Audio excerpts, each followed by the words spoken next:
Papež Frančišek se je 21. decembra srečal z vsemi zaposlenimi pri Svetem sedežu in njihovimi družinami.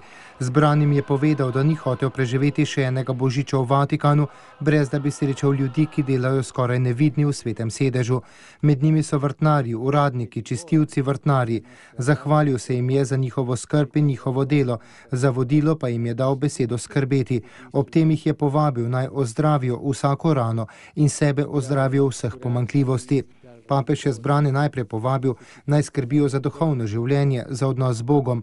To je namreč hrbtenica vsega, kar delamo. Kristjan, ki se ne hrani z besedo, molitvijo in zakramenti, se posuši, je poudaril.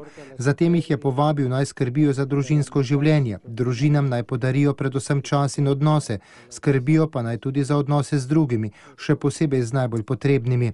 Skrbijo naj, da ne bi uporabljali odvečnih besed in zdravili rane srca z odpuščanjem. Skrbeli naj bi za svoje delo in ga izvrševali z navdušenjem in strokovnostjo. Izogibali pa naj bi se zameram. Te nas namreč vodijo v maščevanje in lenobo, v nenehno pritoževanje, ker nas vodi v obup, je bil odločen papež.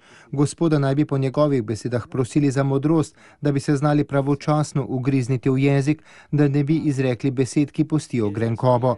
Skrbeli naj bi tudi za najbolj krhke in šibke med njimi, ostarele, bolne, lačne, brezdomce in tujce, kajti potem bodo sojeni.